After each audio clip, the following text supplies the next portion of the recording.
حي على الفلاح.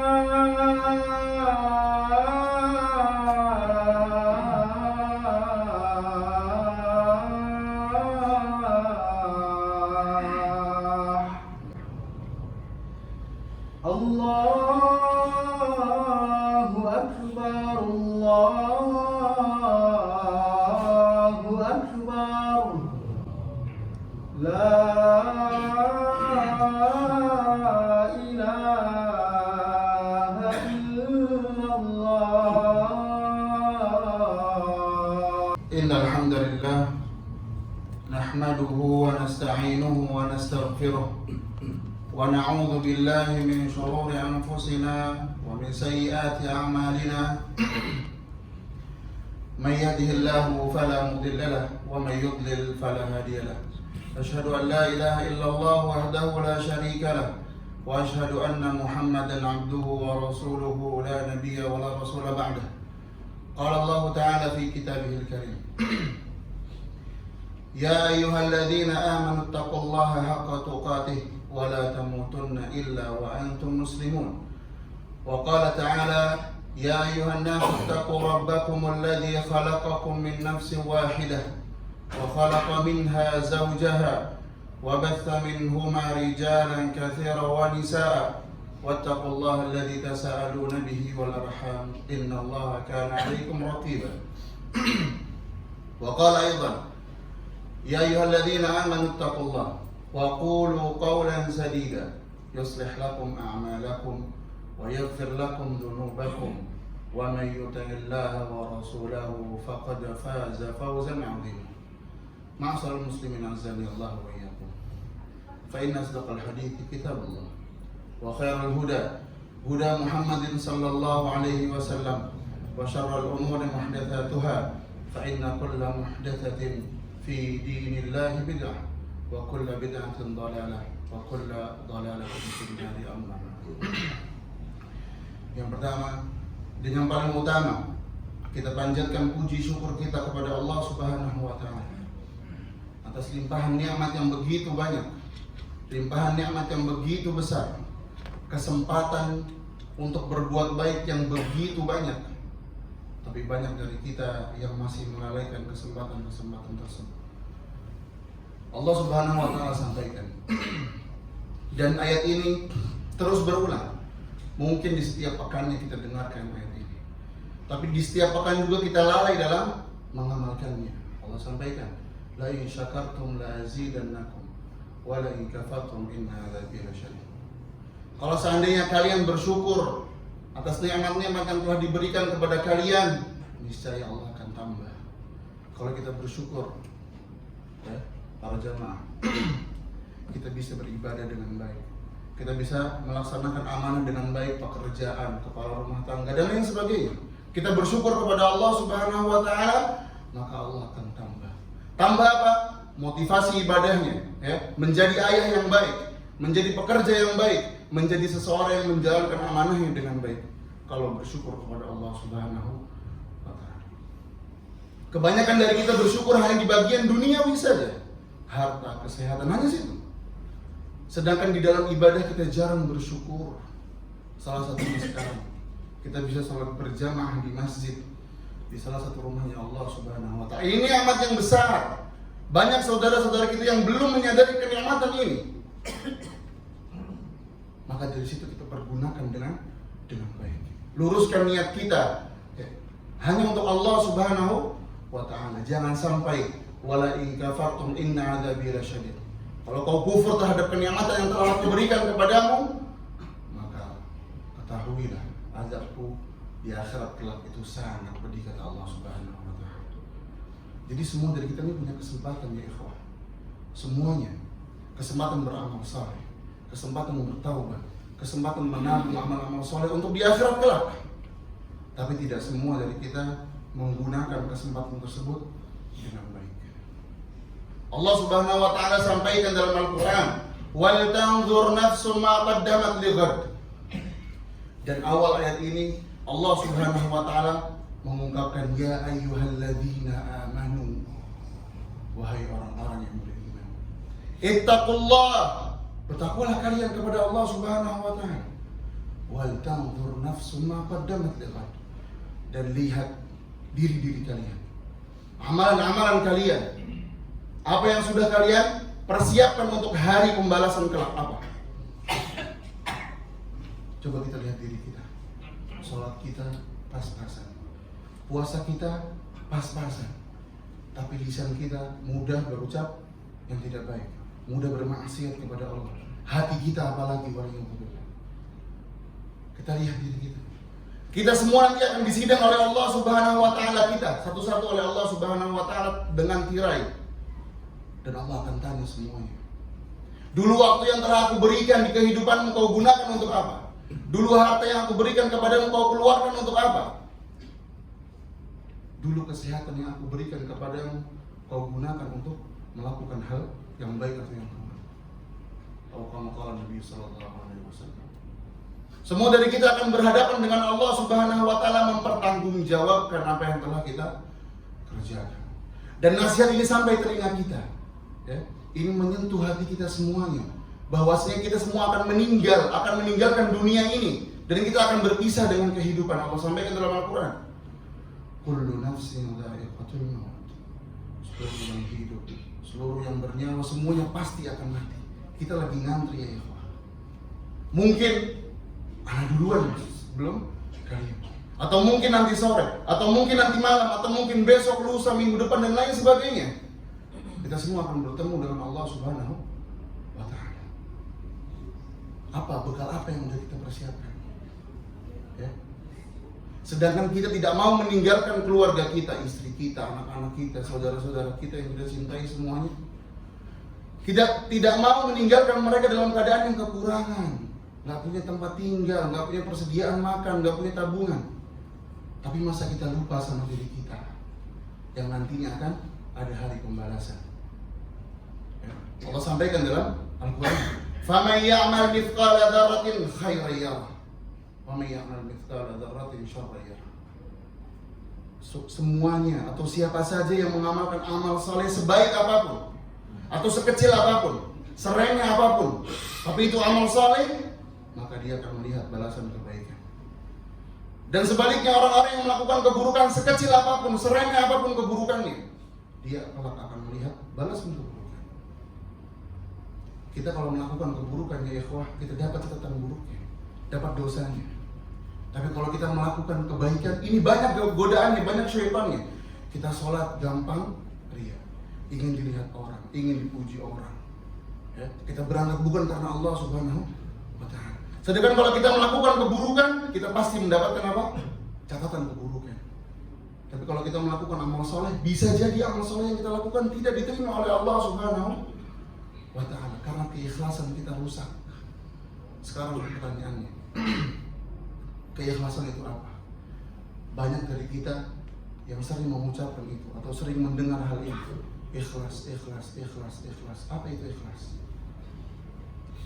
Para a'immatus salaf, ya, atau para ulama salaf terdahulu mereka mendefinisikan keikhlasan adalah apabila ya, ada gelas penuh berisi air, kemudian dituangkan sampai habis, maka air ini telah diikhlaskan dari gelas, habis totalitas. Artinya apa?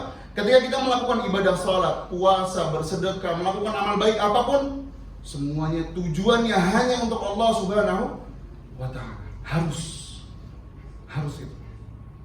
Jangan sampai ya, ketika nanti kita di akhirat berhadapan dengan Allah, ya, Dia memizan, ya, dihadapkan dengan timbangan amal kita. Yang kita kira sholat kita banyak, puasa kita banyak, sedekah kita banyak, amal soleh kita bertumpuk. Pas sampai sana ternyata tidak ada waliyullah. Kenapa? Karena keikhlasan yang hilang. Semua dari kita memahaminya. Allah Subhanahu wa taala menerima amalan soleh seorang hamba hanya dengan dua syarat. Ikhlas dan mutaba'ah. Ikhlas dan mengikuti cara Rasul sallallahu alaihi wasallam dalam beribadah. Kita tahu alhamdulillah cara Rasul salat, alhamdulillah itu kenikmatan, maka syukuri dengan melaksanakannya dengan baik. Kita tahu Rasul sallallahu alaihi wasallam cara memimpin keluarganya, maka kita ikuti Rasul sallallahu alaihi wasallam dalam memimpin keluarganya. bermuamalah dengan istri kita, bermuamalah dengan anak-anak kita, cara mendidik anak-anak kita. Cuma 2 ini syaratnya. Tapi banyak manusia yang gagal dalam melaksanakannya. Ya. Karena syaitan tidak akan pernah lepas untuk terus mencari teman-temannya yang akan menemani mereka di neraka ini. Boleh ya? Begitu. Sekarang kita lihat bekal kita. Ya, kita sadari begitu sedikitnya amal soleh yang kita telah kerjakan. Tapi nasihat ini sampai ke telinga kita, ini belum terlambat.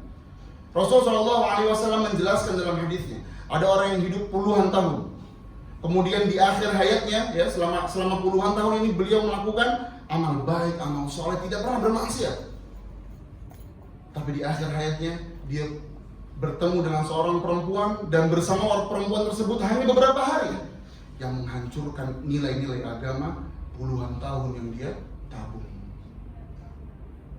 Kemudian ada contoh sebaliknya, orang yang puluhan tahun melakukan kemaksiatan yang begitu banyak, begitu rutin melakukan kemaksiatan, tapi di akhirnya dia sadar dan bertaubat kepada Allah Subhanahu wa Ta'ala, meninggal dalam keadaan yang baik, yang suci.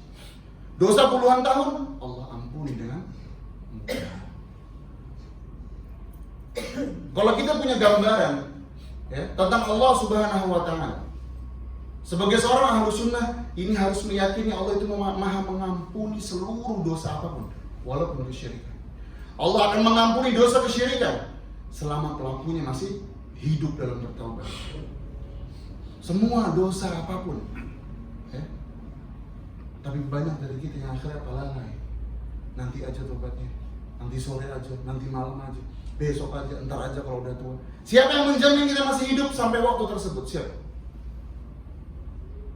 Semoga yang sedikit menjadi teguran untuk kita dan menjadi motivasi untuk kita semuanya. Aqulu qouli hadza wa astaghfirullah li wa lakum.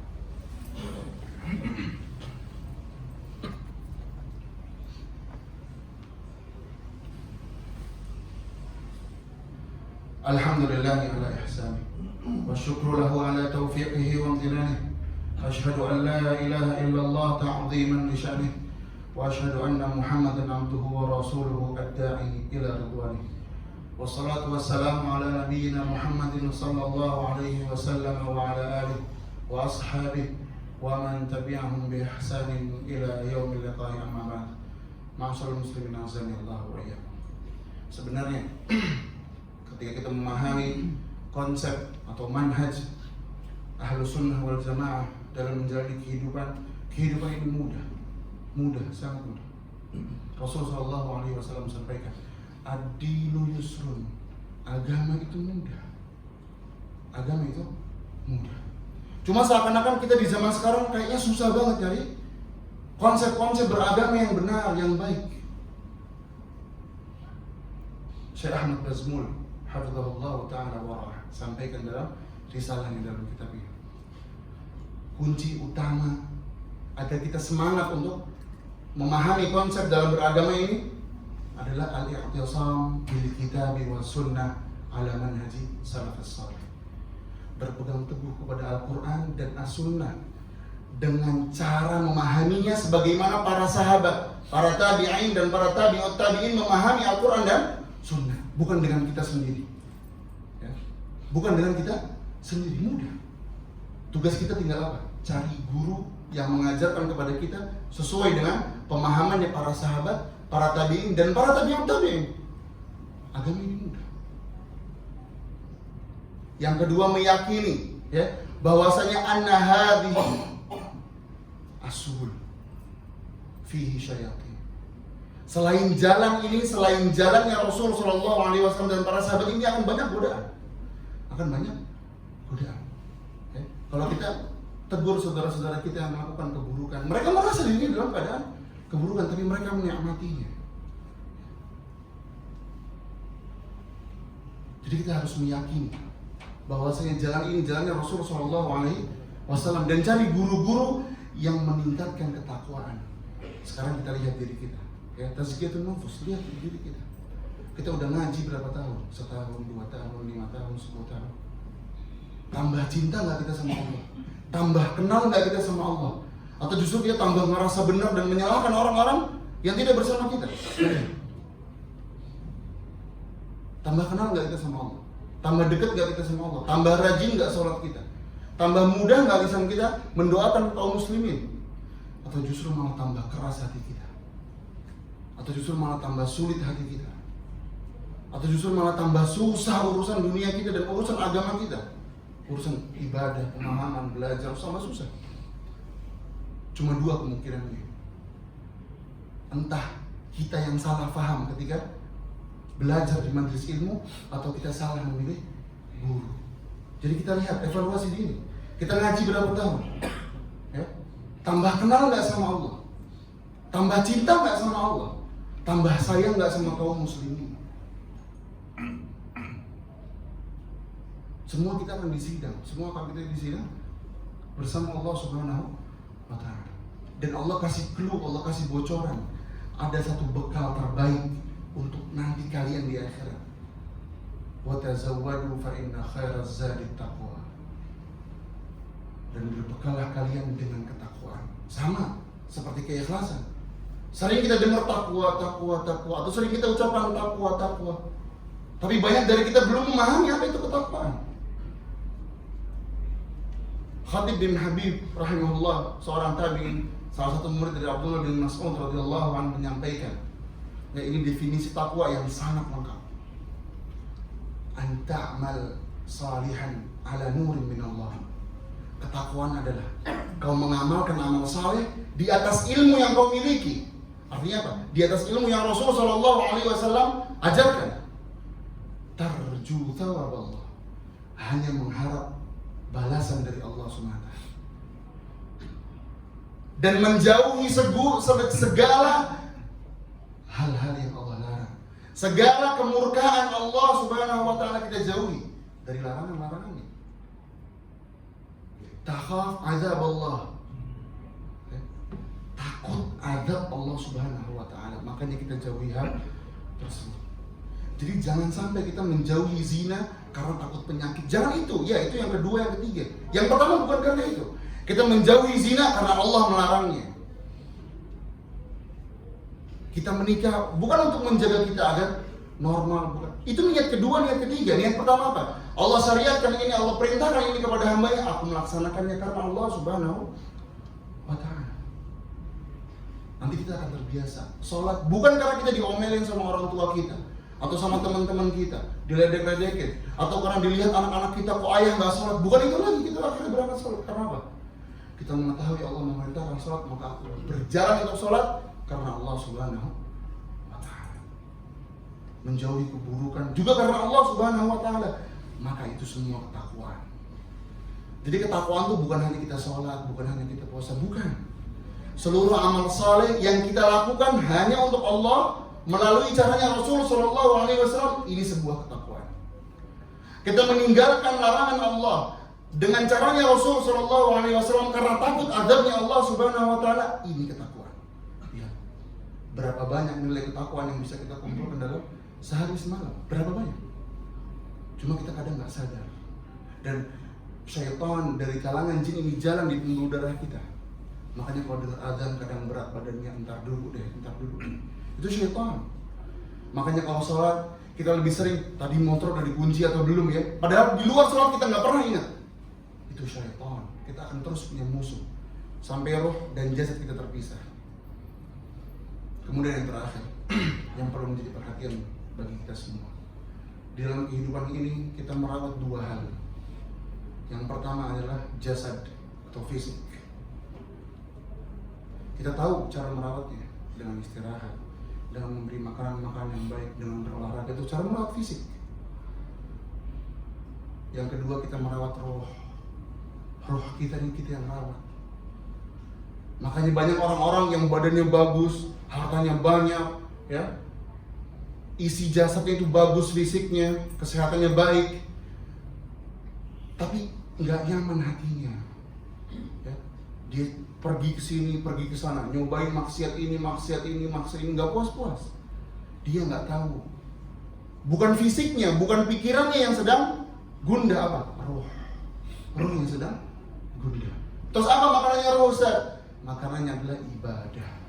Makanya kalau kita perhatikan, setelah kita sholat nih, ya, atau saat kita zikir, setelah kita bantu orang, setelah kita bersedekah, ada rasa senang di hati kita. Padahal nggak ada apa-apa. Habis bantu orang, habis amal soleh, ada rasa senang. Itu roh kita habis makan.